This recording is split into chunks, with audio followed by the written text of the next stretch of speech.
Olá, meu nome é Felipe Martins de Oliveira e você está ouvindo a série Espiritualidade para Todos os Dias. A reflexão dessa semana encontra-se nos seguintes textos bíblicos: Mateus 4, de 12 a 17, Marcos 1, 14 e 15, Lucas 3, 19 e 20 e Lucas 4, de 14 a 30. E corresponde à semana 9 do Guia Devocional do Evangelho segundo Mateus, Marcos e Lucas, cujo título é Um Messias Diferente das Expectativas. Vamos à leitura dos textos bíblicos. Mateus 4, de 12 a 17. Quando Jesus ouviu que João tinha sido preso, voltou para a Galileia. Saindo de Nazaré, foi viver em Cafarnaum, que ficava junto ao mar, na região de Zebulon e Naftali, para cumprir o que fora dito pelo profeta Isaías: terra de Zebulon e terra de Naftali, caminho do mar, além do Jordão, Galileia dos gentios.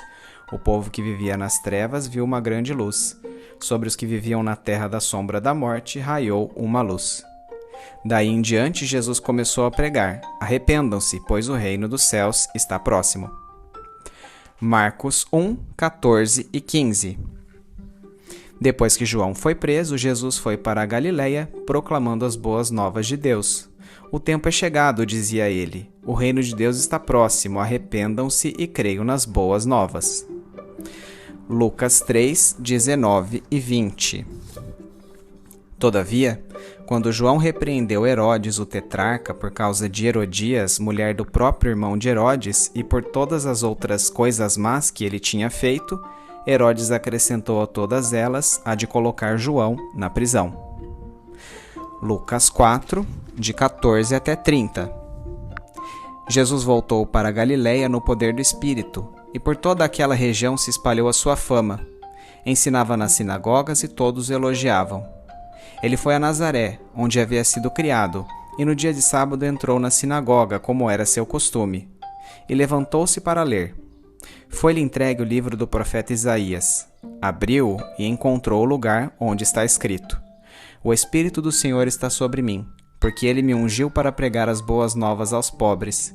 Ele me enviou para proclamar liberdade aos presos e recuperação da vista aos cegos, para libertar os oprimidos e proclamar o ano da graça do Senhor. Então ele fechou o livro, devolveu ao assistente e assentou-se. Na sinagoga, todos tinham os olhos fitos nele, e ele começou a dizer-lhes: Hoje se cumpriu a escritura que vocês acabam de ouvir. Todos falavam bem dele e estavam admirados com as palavras de graça que saíam de seus lábios. Mas perguntavam: Não é este o filho de José? Jesus lhes disse: É claro que vocês me citarão este provérbio: Médico, cura a ti mesmo. Faze aqui em tua terra o que ouvimos que fizeste em Cafarnaum. Continuou ele: Digo-lhes a verdade, nenhum profeta é aceito em sua terra. Asseguro-lhes que havia muitas viúvas em Israel no tempo de Elias, quando o céu foi fechado por 3 anos e meio e houve uma grande fome em toda a terra.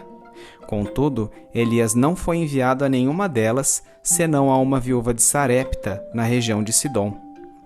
Também havia muitos leprosos em Israel no tempo de Eliseu, o profeta. Todavia, nenhum deles foi purificado, somente Naamã, o sírio. Todos os que estavam na sinagoga ficaram furiosos quando ouviram isso. Levantaram-se e expulsaram-no da cidade e o levaram até o topo da colina sobre a qual fora construída a cidade, a fim de atirá-lo precipício abaixo. Mas Jesus passou entre eles e retirou-se.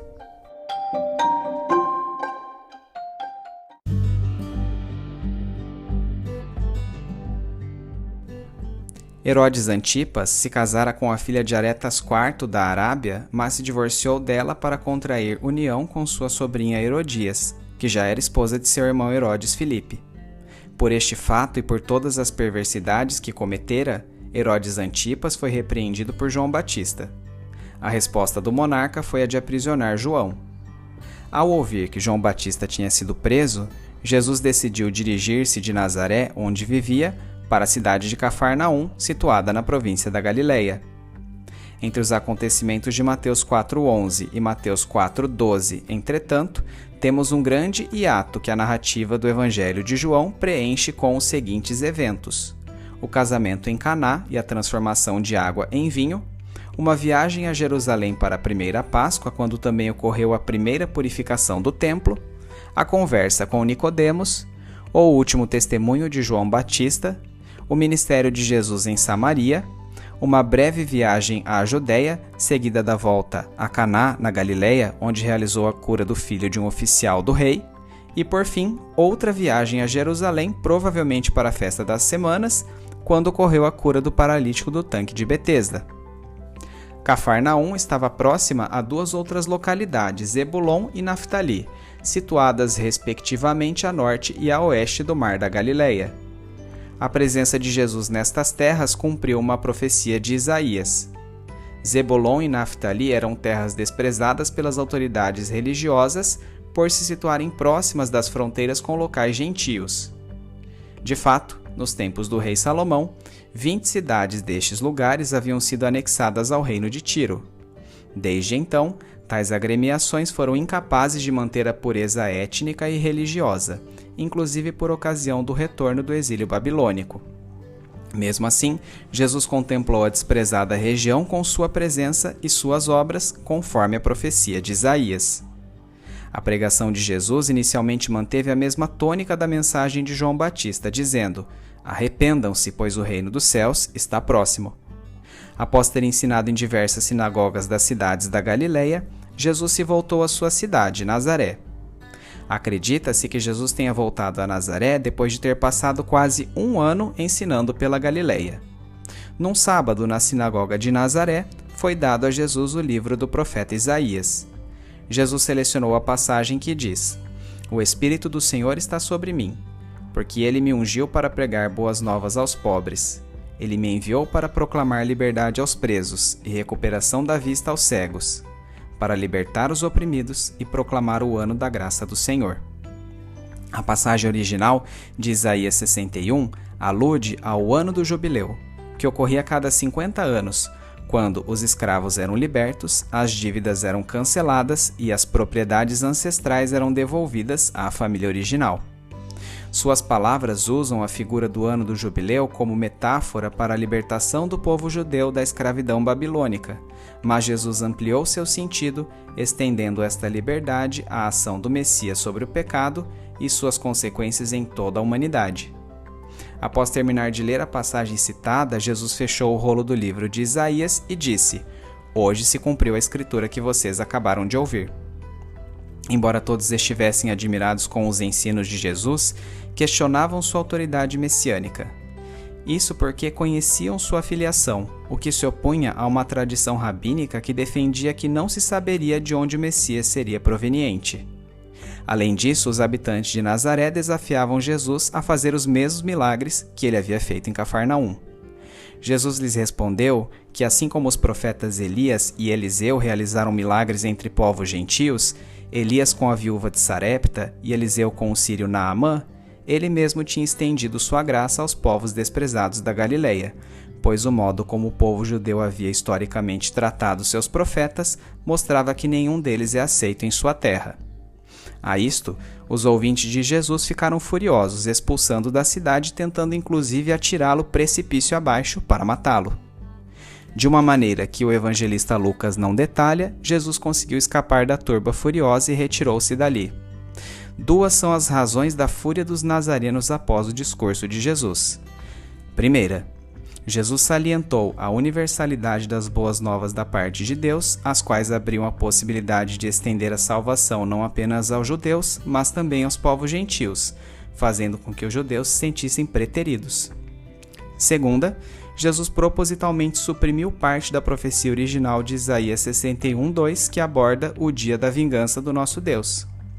Os judeus acreditavam que a vinda do Messias seria acompanhada de vingança contra os povos que os estavam oprimindo, produzindo o reinado político no qual Israel dominaria. Entretanto, Jesus desfez essa concepção, enfatizando apenas o ano da graça para a libertação dos pecados.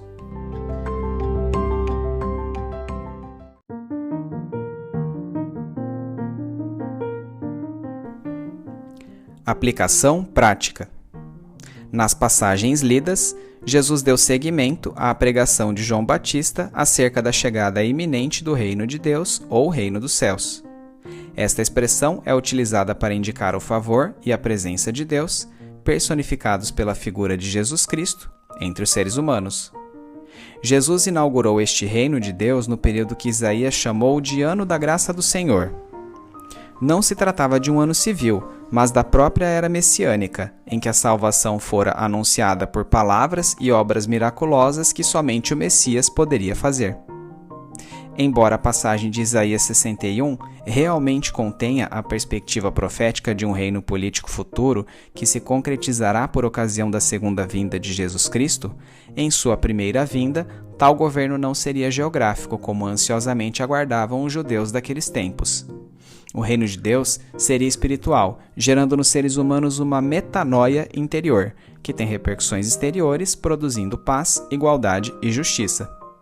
Obviamente, a mera observação da rotina constatará que não vivemos a realidade do reino de Deus completamente, haja vista a maldade presente no mundo.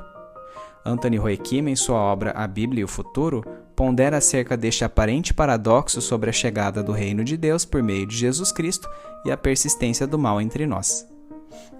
Aquilo que caracteriza a escatologia do Novo Testamento é a tensão subliminar entre o já e o ainda não. O crente, assim ensina o Novo Testamento, já está na era escatológica mencionada pelos profetas do Antigo Testamento, mas ainda não está no estado final. Ele experimenta a presença do Espírito Santo em si, mas ainda espera por seu corpo ressurreto. Ele vive nos últimos dias, mas o último dia ainda não chegou.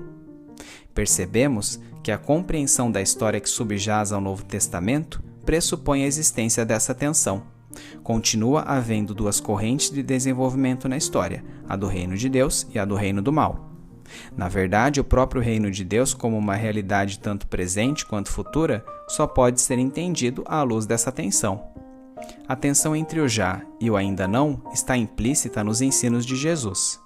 Jesus ensinou que o reino de Deus é tanto presente como futuro, e a vida eterna é tanto uma possessão presente quanto uma esperança futura. Essa tensão, mais tarde, também permeia os ensinos do apóstolo Paulo. Para o apóstolo, a vida de Jesus se autorrevela no tempo presente em nossa carne mortal, mas a presença dessa vida nova é provisória e imperfeita, de modo que podemos falar dela de maneira tanto revelada quanto escondida. Por causa disso, às vezes, Paulo escreve acerca da morada do Espírito numa linguagem alegre e triunfante, e algumas vezes fala a respeito do crente gemendo intimamente e anelando por coisas melhores.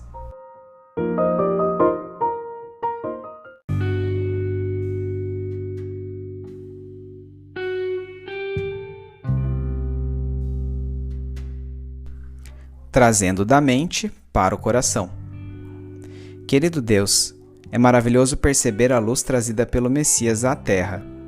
Suas obras e seus ensinos colocam um propósito em minha existência e dirigem meus passos para uma vida plena. Senhor, obrigado por sua vinda ao mundo através de Jesus que o revelou a toda a humanidade. Em minha vida, compreendo cada vez mais quem o Senhor é. Relembro em minha infância da concepção pontual e quase caricatural de Cristo, como personagem de flanelógrafos das escolas bíblicas dominicais. De como Deus era uma presença esporádica, lembrada aos domingos e nos momentos das refeições ou nas grandes angústias familiares. Depois, em minha adolescência, de como eu encarava sua ação de modo triunfalista em momentos de euforia, mas me desolava com sua aparente ausência nas situações de desfavor. Querido Pai, ensine-me a lidar com essa tensão entre o já e o ainda não de seu reino. Tensão esta que vivencio em meus dias também. Que o aparente desconcerto do mundo seja ofuscado por suas promessas de dias perfeitos na eternidade com o Senhor.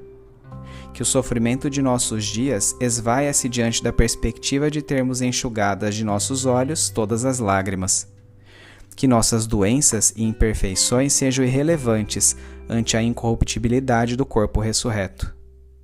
Doce Jesus, que sofreu e morreu em meu lugar, obrigado por sua vinda ao mundo como Messias. Obrigado por abdicar de seu status e conforto para humilhar-se. Obrigado por tornar Deus acessível a mim, gentio, mais de 2000 anos depois.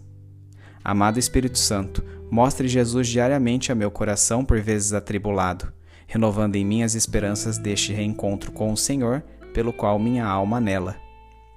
Trindade Santa, que eu me firme nas promessas bíblicas para experimentar os princípios e valores deste reino divino, como a comunhão entre as três pessoas ocorre. Que eu complete a carreira e guarde a fé para poder ver a justiça, a paz e a igualdade permeando as relações humanas, para contemplar a saúde plena dos corpos ressurretos e para dos novos céus e nova terra que o Senhor trará, olhar para trás e entender plenamente a narrativa de resgate que o Senhor tem escrito para seus filhos. Em nome de Jesus. Amém.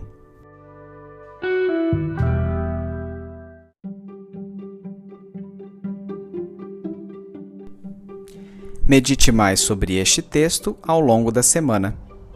Domingo. Leia os textos de Mateus 4, de 12 a 17, Marcos 1, 14 a 15 e Lucas 3, 19 a 20 e 4, de 14 a 30, bem como os comentários sobre eles. Segunda-feira. Cite o contexto histórico que precedeu o ministério de Jesus na Galileia. Relembre também quais eventos, narrados apenas pelo evangelista João, situam-se cronologicamente entre Mateus 4:11 e 4:12. Terça-feira. A que se refere o ano do jubileu, que fazia parte da lei mosaica do Antigo Testamento?